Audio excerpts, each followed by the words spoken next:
Hi friends, आप सभी लोग कैसे हैं। एक बार पुनः डीके क्लास में आपका बहुत बहुत स्वागत है। आज एक नए टॉपिक के साथ पुनः हम आए हुए हैं। इस टॉपिक में बेसिकली हम डिस्कस करेंगे कोवैलेंट बॉन्ड के बारे में।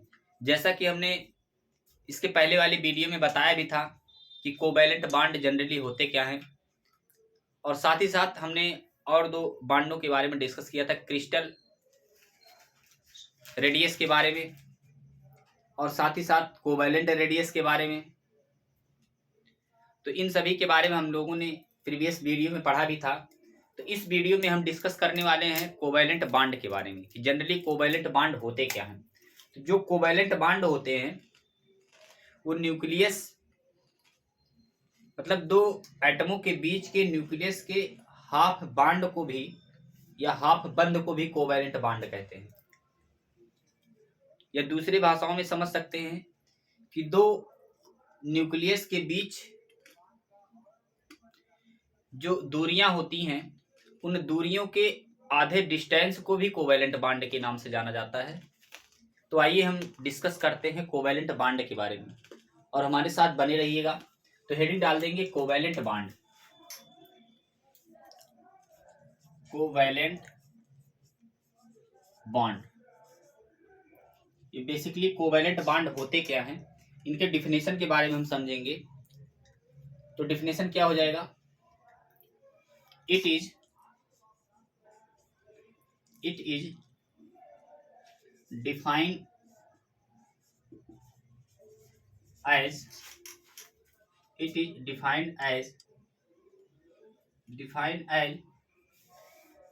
one half of the distance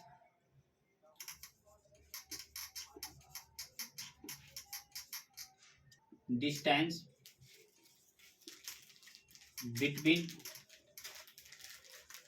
the nuclei of two atoms joined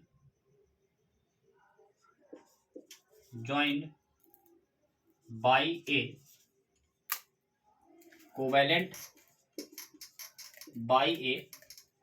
covalent bond are called covalent radius। इस प्रकार से हम इसका डिफिनेशन पढ़ दिए, एक बार फिर से देख लेंगे। It is defined as one half of the distance between the nuclei of two atoms joined by a covalent bond. इसका मतलब ये हुआ कि हमने अभी बताया कि दो एटमों के बीच, जैसे हमने एटम लिया, दो एटम लिया है ना, पहला एटम ले लिया। एग्जांपल में हम इसको समझे अगर, तो इनमें कोवैलेंट बॉन्ड में बहुत सारे, या कोवैलेंट रेडियस में, इसी को आर करके अब एक नाम से और जान लेंगे, आर कोवैलेंट रेडियस। क्या जान लेंगे, कोवैलेंट रेडियस। तो बेसिकली हम कोवैलेंट रेडियस के ही बारे में पढ़ रहे हैं, मतलब कोवैलेंट बॉन्ड में किस प्रकार से रेडियस पाए जाते हैं उनके बारे में हम जानेंगे इसमें। तो बात की जाए अगर इससे एग्जाम्पल की, तो यहां पर आप ले सकते हैं Cl2 Br2 H2 या HCl एक्सेट्रा।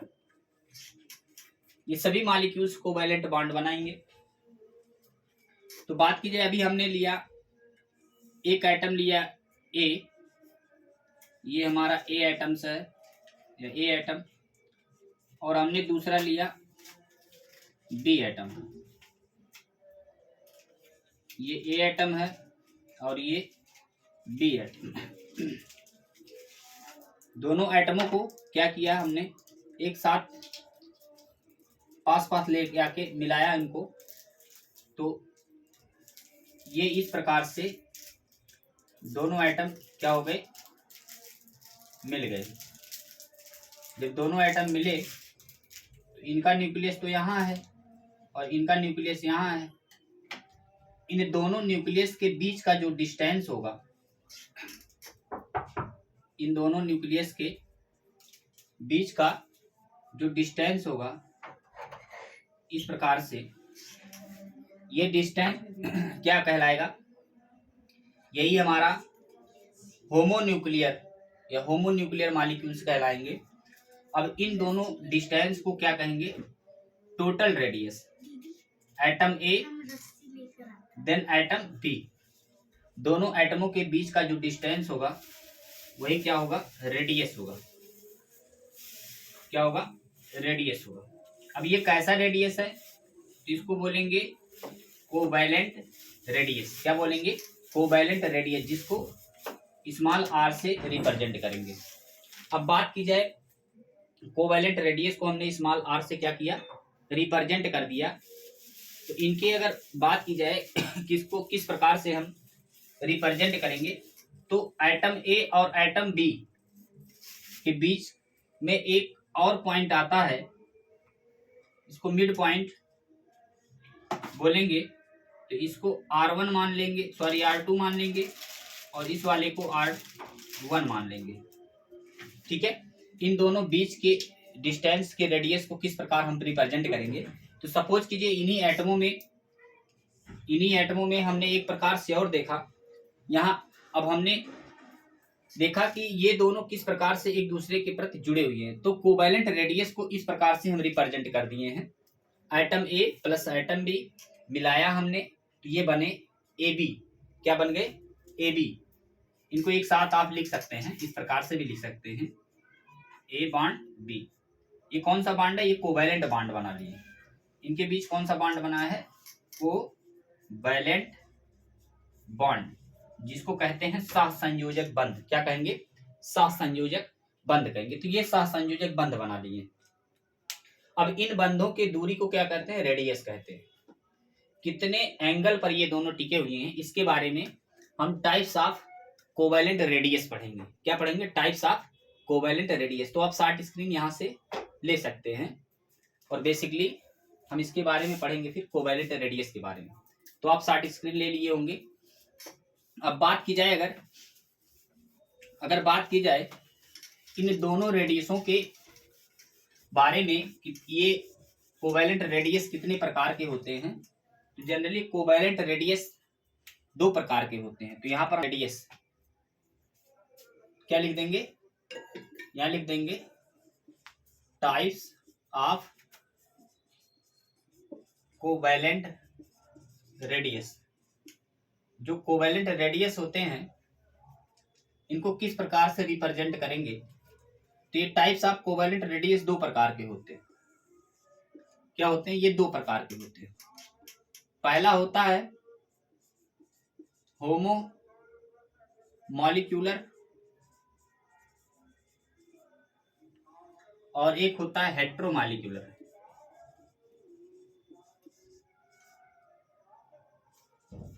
हेट्रोमॉलिक्यूलर। होमोमॉलिक्यूलर में क्या होते हैं, होमोमॉलिक्यूलर में जो रेडियस होंगे उसमें सेम प्रकार के क्या पाए जाएंगे, कैरेक्टर पाए जाएंगे, या सेम प्रकार के एलिमेंट पाए जाएंगे। जैसे H2 हो जाए, Cl2 हो जाए, Br2 हो जाए, I2 हो जाए, है ना। इस प्रकार के रेडियस को क्या बोलते हैं, होमो न्यूक्लियर या होमोमॉलिक्यूलर एटम्स या रेडियस बोल देंगे, होमोमॉलिक्यूलर रेडियस। और ये हो जाएंगे हेट्रोमॉलिक्यूलर रेडियस, है ना। तो होमोमॉलिक्यूलर रेडियस किस किस प्रकार से होंगे, तो इनमें पहली चीज तो सेम मॉलिक्यूल्स होंगे। क्या होंगे, सेम मॉलिक्यूल्स होंगे। अब इनकी बात की जाए तो इनमें डिफरेंट मॉलिक्यूल्स होंगे। क्या होंगे, डिफरेंट मॉलिक्यूल्स होंगे। क्या होंगे, डिफरेंट प्रकार के मॉलिक्यूल्स होंगे, है ना। डिफरेंट प्रकार के क्या होंगे, मॉलिक्यूल्स होंगे। तो इसमें देखेंगे सेम मॉलिक्यूल्स में कौन कौन से आ जाएंगे। इनमें अभी हमने बताया कि H2 आ जाएगा, Cl2 आ जाएगा, देन Br2 आ जाएगा, एक्सेट्रा। बहुत सारे ऐसे कंपाउंड है जो होमो मालिक्यूलर में आएंगे। अब इनके एग्जाम्पल की बात की जाए हेट्रो में, तो इसमें HCl आ जाएंगे, CaCl2 आ जाएंगे, एटसेट्रा। इस प्रकार से बहुत सारे मालिक्यूल्स इसमें आ जाएंगे। तो बात की जाए अगर होमो मालिक्यूलर का स्ट्रक्चर कैसे डिनोट करेंगे, हेट्रो मालिक्यूलर के स्ट्रक्चर को कैसे डिनोट करके इनके बीच का रेडियस किस प्रकार से जानेंगे, इसके बारे में हम समझें। तो आइए हम स्ट्रक्चर के द्वारा इसको समझते हैं। ये हमारा एक मॉलिक्यूल ये बन गया और साथ ही साथ दूसरा मॉलिक्यूल ये बन गया। तो अभी हमने इसके पहले भी बताया था कि ये एटम ए होंगे और दूसरे एटम बी होंगे। तो यहां हमने क्या ले लिया है, यहां हमने ले लिया है Cl2। क्या लिया है? Cl2 molecules.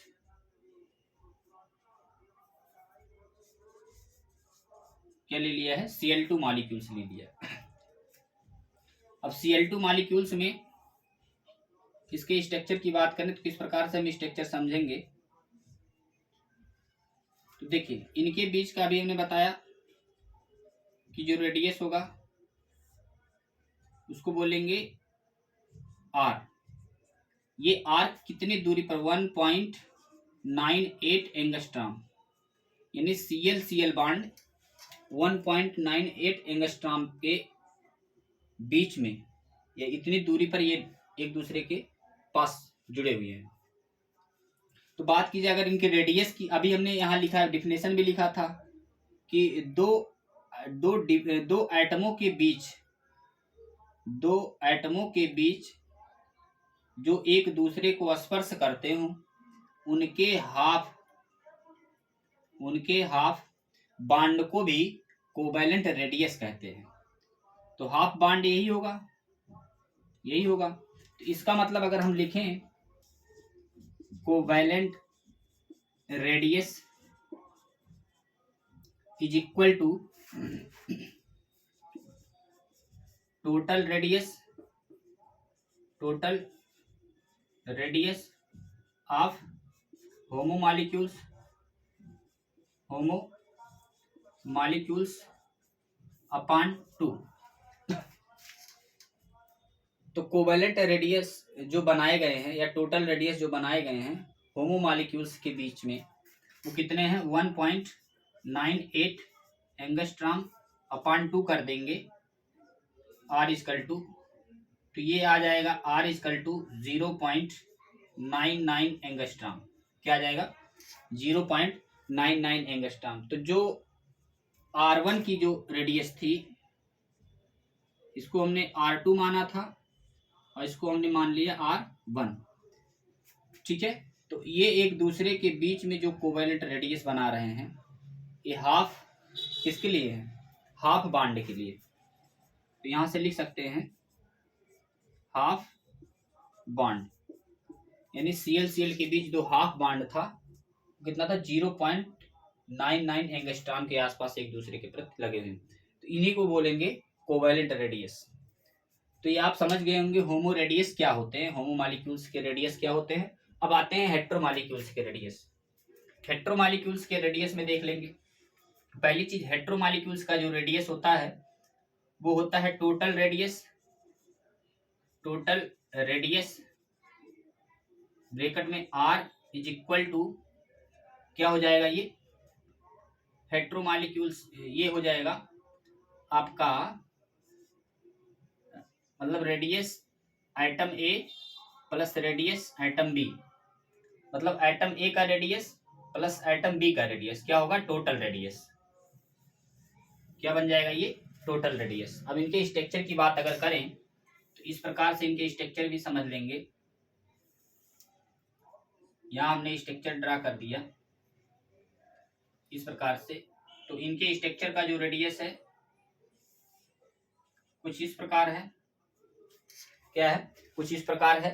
तो ये एक दूसरे के प्रति जो जुड़े हैं, तो मान लीजिए HCl का है अगर HCl, तो HCl जो एक दूसरे के प्रति जुड़े हुए हैं इनके टोटल रेडियस कितने होंगे?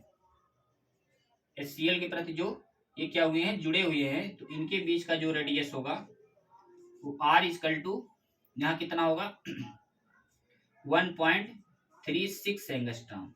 इसका मतलब जो डिफरेंट मॉलिक्यूल्स थे, HCl वाले मॉलिक्यूल्स थे, कोवैलेंट जो बॉन्ड बनाए थे, इनके बीच का जो रेडियस था 1.36 एंगस्ट्रॉम के आसपास ये एक दूसरे के प्रति जुड़े हुए थे। तो बात की जाए अगर इनके रेडियस की, इनका रेडियस किस प्रकार देखा जाएगा, तो इन्हीं फार्मूलों पर रखकर इनका रेडियस ज्ञात कर लेंगे। तो आप इसको शॉर्ट स्क्रीन ले लेंगे। शॉर्ट स्क्रीन लेने के बाद इनके रेडियस के बारे में समझते हैं। आप शॉर्ट स्क्रीन ले लिए होंगे। अब बात की जाए कि कोवैलेंट रेडियस को किस प्रकार हम समझेंगे, तो बेसिकली कोवैलेंट जो रेडियस था हेट्रो मॉलिक्यूल्स के बारे में, तो यहाँ हमको क्या लिखना है, यहाँ लिखना है total radius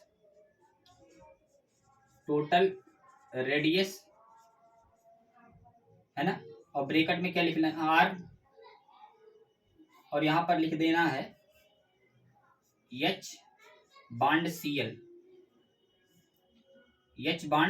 Cl is equal to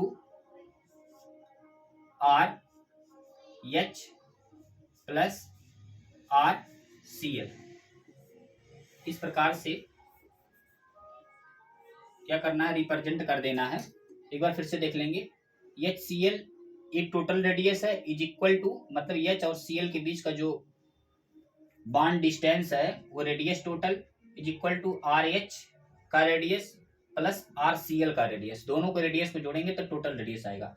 तो हमको ढूंढना है यहाँ जो R का रेडियस होता है ना, मतलब H का जो रेडियस होता है वो 0.37 एंगस्ट्रॉम होता है। कितना होता है, 0.37 एंगस्ट्रॉम होता है।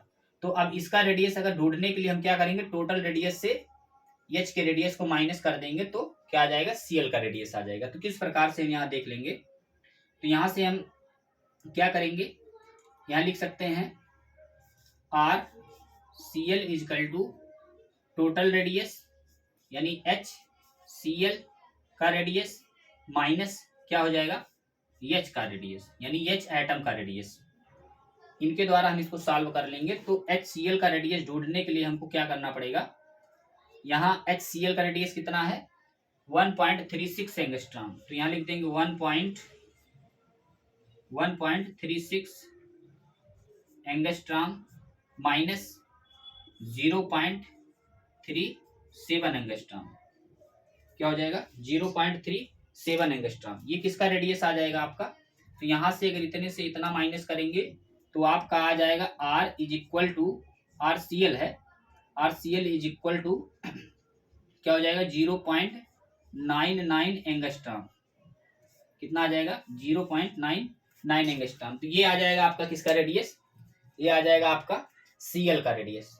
तो Cl के रेडियस ये जो एक दूसरे के प्रति जुड़े हुए हैं, यहाँ की जो डिस्टेंस है, इनके बीच का जो डिस्टेंस है वो 0.99 एंगस्ट्रॉम के आसपास है, और ये जो एक दूसरे के जुड़े हुए हैं ये 0.37 एंगस्ट्रॉम। इस प्रकार से हमने क्या पढ़ लिया, कोवैलेंट रेडियस भी पढ़ लिया। तो हमने दो कैरेक्टर देखा, एक होमो मॉलिक्यूलर रेडियस, एक हेट्रो मॉलिक्यूलर रेडियस। तो इस प्रकार से हमने दो रेडियस को पढ़ लिया है। तो बेसिकली आपको ये चीजें पता हो गई होंगी। तो अगर वीडियो अच्छा लगा है तो लाइक करें, सब्सक्राइब करें, और डिस्क्रिप्शन में जाकर बेल आइकन को जरूर इम्प्रेस करें और ऑल पर सेलेक्ट करें, ताकि आपको सबसे पहले नोटिफिकेशन मिल सके। नेक्स्ट वीडियो में पुनः मिलेंगे हम आपसे नए टॉपिक के साथ। बहुत बहुत धन्यवाद।